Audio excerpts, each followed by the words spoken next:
space heater e-bike. This thing runs on AC, so I bypassed the rectifiers, and it'll run as low as 5 volts all the way up to 35 volts, so it works pretty good. The relays are rated for 110 vac, 120 amp each, and they run independently, so you can use one for lights, one for the power. So it's got. It also has 2 thermal thingaboobers. One can be for the motor and one can be for the controller, so you can monitor that.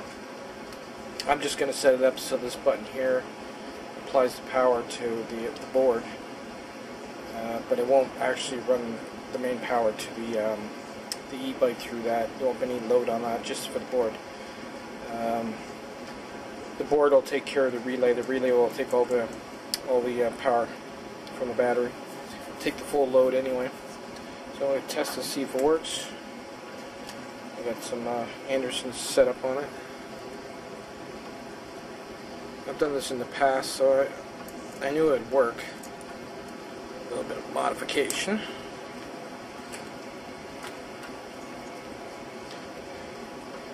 Oh my god. I'm trying to do this with one hand. I need a tripod. Anyway, one thing I have noticed is it has the metal plate in here that's been spot welded in. So I'm thinking I might have to put a rubber seal around here, because if it gets wet, it's going to like puddle in there. So we'll work on that.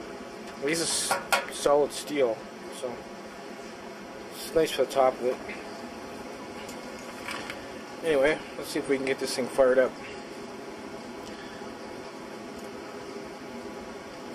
Come on. One-hander thing, using up my time here. Oh my god, let me stop this and plug it back. Okay, we have power. It's got a nice blue light to it. Let me grab the thermal probe here, hold it, see how accurate it is. Give it a minute, it should come on. One thing I like about the backlight, it doesn't stay on, it'll go off after a few minutes. Come on, jump a degree, that's all I need. Of course it doesn't want to do it, there it goes. Okay, see how that works. It also does ambient temperature, so we got a timer on it. Not too sure what the hell that is. Auto. Anyway, you can hear the relay just, there it goes. That's both relays.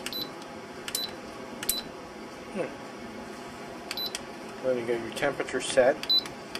So I could actually set it to shut the e-bike off when it gets too hot. That'd be kind of cool.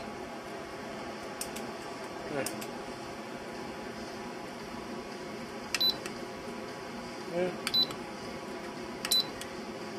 it goes. So yeah, it does work. Relays work. It's very little drain on the batteries. The resistors are just mildly warm, so I could take more. I'm not going to push it. So that's done. That's out of the way. Some other things I got to do. This is not a Schwinn frame, which I thought it was. It's a Chinese-made frame. So stamp made in China right on the bottom. One problem I do have with it though is the frame. When I had the 4-stroke kit, it kind of crushed the down tube. So me making a box it's perfect, because that's driving me nuts. Crushed frame. This tube here doesn't really do much. It's just for looks. So it's going to be cut there and there, and then it's going to be hacked off there. There's more than adequate welding here to give it the support it needs. Besides, if this weld came off, this would just buckle, because, you know, it had to be straight for it to hold the full load. And with this out of the way, this will give me all the room I need to put packs and wiring and all kinds of crap in the box. And this is basically my template for the box. Pretty straightforward for cutting them anyway. I'm going to use a thicker material for the ends, for the sides, for the strength.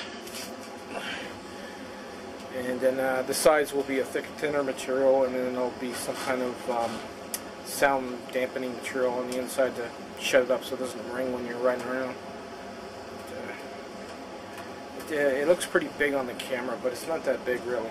It'll be enough to hold batteries and wiring and relays and everything else, and other things I don't want people to see.